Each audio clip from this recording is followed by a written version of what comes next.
Le M551 Sheridan est un char léger développé à partir de 1956, avec un total de 1562 exemplaires, fabriqués entre juillet 1966 et août 1970. Il fut baptisé en hommage au général de cavalerie Philip Sheridan, qui s'est illustré durant la guerre de Sécession. C'était le premier blindé à être capable de tirer un missile anti-char depuis son canon lanceur de 152 mm. Unique dans son genre, comme certains chars soviétiques quelques années plus tard.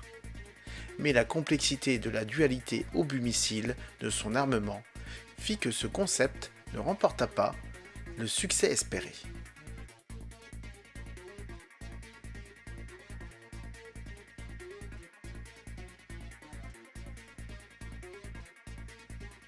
La conception de son armement spécifique démarrée en juin 1959 fit que ce char est plus cher que le char de combat principal, le M60A1, en faisant le char américain le plus cher au poids jusqu'aux années de 1980. Le 17 septembre 1959, le développement est approuvé. En août 1961, le secrétaire à l'armée des États-Unis approuve le nom de Général Sheridan pour le XM551AR AAV. Le premier prototype sort en novembre 1965 et il commence à entrer en service en juin 1967.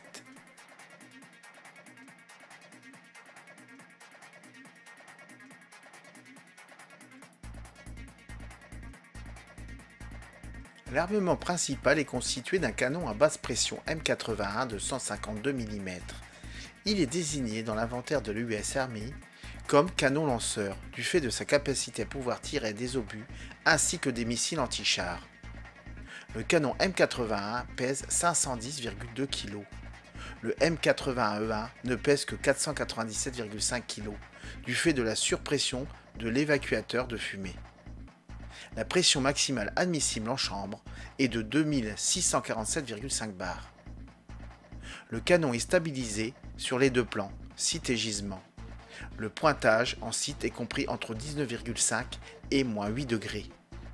La culasse de type Wheeling se verrouille et se déverrouille électriquement par l'intermédiaire d'un interrupteur actionné par le chargeur.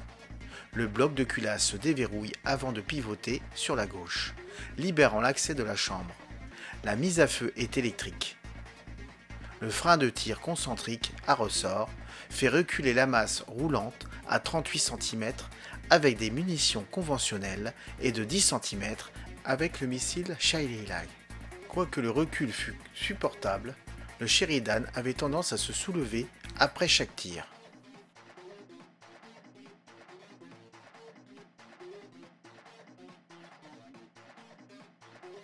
Le M551 Sheridan embarquait initialement 30 projectiles de 152 mm, 20 obus et 10 missiles.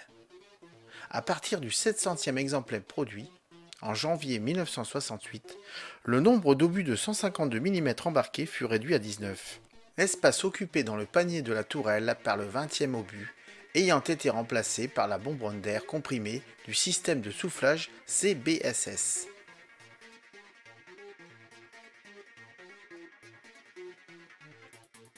Les rayures du canon de 152 mm engendraient un effet d'autorotation qui serait néfaste durant le vol du missile anti-char Shelley. Le problème a été résolu en creusant un sillon sur toute la longueur de lame du canon. Le corps du missile Shelley possède une bande protubérante sur toute la longueur qui vient se glisser dans le sillon, à la manière d'une clé, l'empêchant de tourner sur lui-même durant son expulsion du canon. Le problème, c'est que le sillon fragilisait le canon. Des fissures sont apparues et la durée de vie sur les premiers canons M81 ne dépassait pas les 100 tirs. Cet ennui était résolu en réduisant la profondeur du sillon au même niveau de celle des rayures. La durée de vie fut portée alors à 200 tirs. Les obus à étui combustible de 152 mm laissaient parfois des résidus imbrûlés dans le canon. Il n'y avait pas non plus d'extracteur de fumée. Les gaz de propulsion toxiques ayant tendance à rentrer dans l'habitacle après ouverture de la culasse. Plus tard, tous les M551 se verront équipés d'un canon M81E1, une version améliorée du M81 équipée d'un système d'injection de CO2 pour nettoyer le canon de toute impureté après chaque tir. Les cartouches de poudre sans étui entièrement combustible propulsant les obus de 152 mm ont posé pas mal de problèmes. Premièrement, elles étaient extrêmement fragiles et pouvaient les comparer à de gros morceaux de sucre cylindriques. Les obus devaient être manipulés soigneusement par le chargeur, donnant au canon lanceur M81 une faible cadence de tir. Deuxièmement, la poudre propulsive était très sensible au feu et à l'humidité. Outre le sac à l'amiante, chaque culot des obus de 152 mm devait être enveloppé dans une gaine de néoprène pour prévenir la formation de moisissures. Ces deux emballages devaient être retirés avant d'insérer l'obus dans la chambre du canon.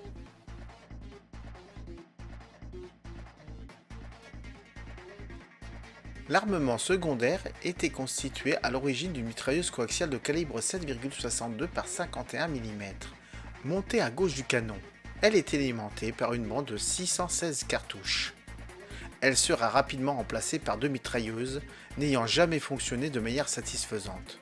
Ce sera finalement le M240 qui sera définitivement installé en 1979. Une mitrailleuse lourde de 12,7 mm est montée sur le tourello du chef de char. La mitrailleuse est alimentée par une bande de 105 cartouches, pour un total de 1000 coups emportés. Deux batteries de lance-grenades fumigènes sont montées de chaque côté de la tourelle. Chacun des tubes contient une grenade fumigène et une grenade au phosphore blanc. Sur le M551A1, ces derniers sont remplacés par des lance-grenades fumigènes M243.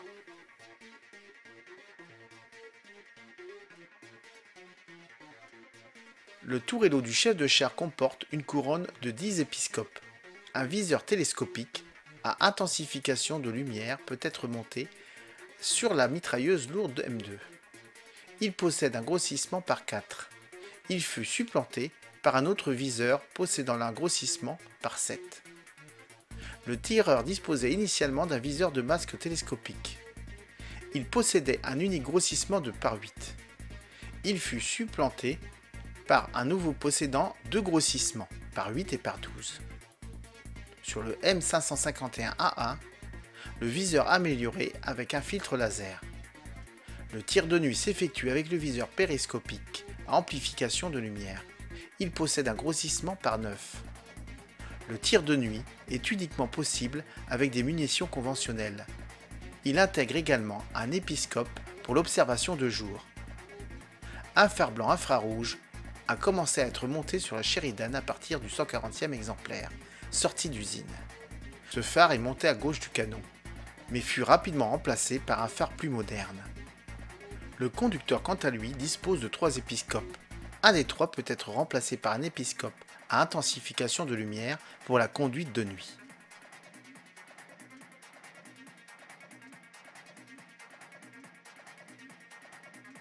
Le M551 est propulsé par un moteur diesel V6 à 2 temps, suralimenté General Motors, à refroidissement liquide. Il développe une puissance maximale de 300 chevaux à 2800 tours minute. Sa cylindrée de 5,2 litres pour un couple maximal de 833 Nm à 2100 tours minute. Initialement, pour des raisons d'économie de poids, le bloc moteur est majoritairement fait en aluminium.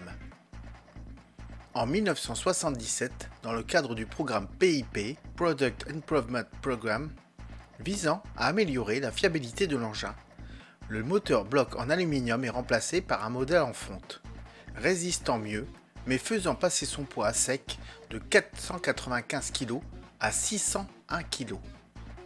Un mécanisme de retard fut également installé au niveau de l'accélérateur, afin de réduire le volume de fumée dégagé lors des accélérations trop rapides.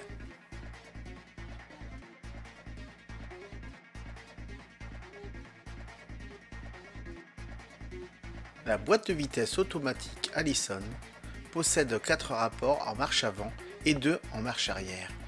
La boîte intègre une direction de différentiel opérée par le conducteur à l'aide d'un guidon. Le M551 est capable de pivoter sur place en inversant le sens de rotation de ses chenilles. Le freinage est assuré par un système de frein multidisque. Le train de roulement de type Christie a 5 galets, sans rouleau porteur pour supporter le bras supérieur. Les galets de roulement sont en aluminium et sont supportés chacun par une barre de torsion. Des amortisseurs sont montés sur le premier et le dernier bras de suspension. Les chenilles à axe sec et guide central intègrent des semelles en caoutchouc.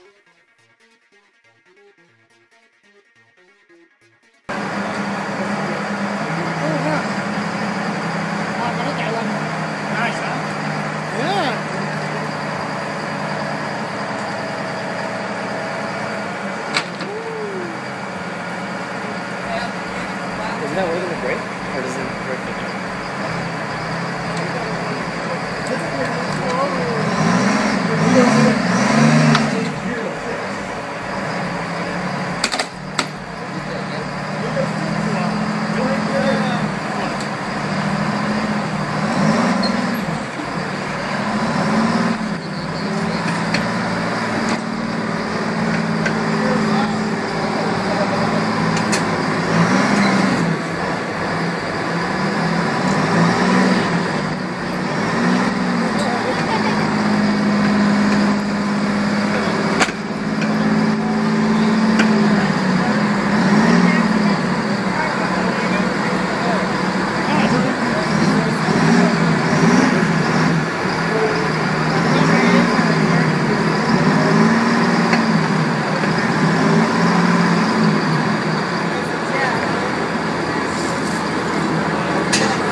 La caisse du M551 Sheridan est constituée d'un assemblage de plaques inclinées faites en alliage d'aluminium 7039.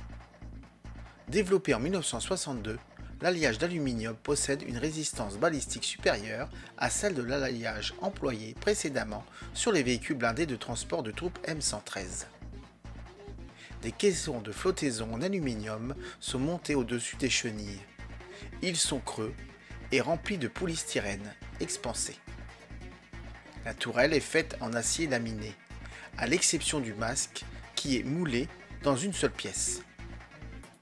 Pour améliorer la résistance face aux mines anti-chars, le M551 déployé durant la guerre du Vietnam reçut un blindage ventral protégeant le tiers avant de la caisse. Ce surblindage comprenait une plaque d'aluminium recouverte d'une plaque d'acier, les deux étant maintenus à la caisse à l'aide de boulons. L'installation de ce kit de protection anti-mine condamnait les trappes d'évacuation ventrale. Plus tard, ce dispositif fut renforcé par une plaque d'acier montée sur le flanc de la caisse, juste au-dessus des deux premiers galets de roulement. Il fut utilisé durant la guerre du Vietnam comme char léger de reconnaissance, et son poids très faible fut apprécié, mais il n'a jamais tenu un véritable rôle en Centre-Europe, en raison de son blindage trop mince. En 1970, 200 sont opérationnels. Des rapports négatifs conduisent à arrêter la production en novembre 1970. Le M551A1, version modernisée avec une visée laser, ne parvient pas à le remettre à niveau. Les principales pertes furent causées par les mines et les lance-roquettes. Sur les 64 premiers Sheridan envoyés au Vietnam, 10 roulèrent sur des mines et 12 furent détruits par des RPG-2 ou RPG-7. Beaucoup d'équipages furent décimés après pénétration par une roquette anti-char, ou encore par explosion d'une mine. En effet, la moindre étincelle pouvait faire exploser les 20 obus de 152 mm entreposés dans le châssis. Le char se transformait littéralement en sorte de tas d'aluminium fondu, avec la tourelle en acier trônant au sommet. Les équipages n'hésitaient pas à installer à l'avant du char un treillis métallique supporté par une armature en bois afin de neutraliser les projectiles à charge creuse.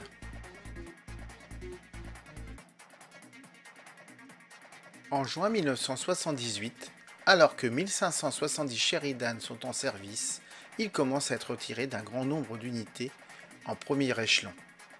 En 1983, ils n'équipaient plus qu'un seul bataillon blindé d'aéroportés américains à 54 exemplaires en ligne, et la garde nationale d'Arkansas à 12 unités. Cette dernière s'en sépare en février 1984. En décembre 1989, durant l'invasion du Panama par les États-Unis, 14 de ces engins furent engagés. 4 sont transportés par des C-5 Galaxy, tandis que les 10 restants sont largués à très basse altitude.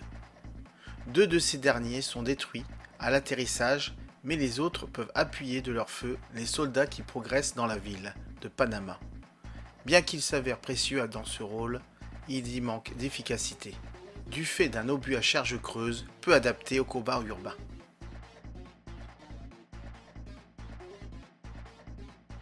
En 1991, les 51 derniers chars en service, qui étaient tous employés, furent les premiers chars déployés durant la première guerre du Golfe.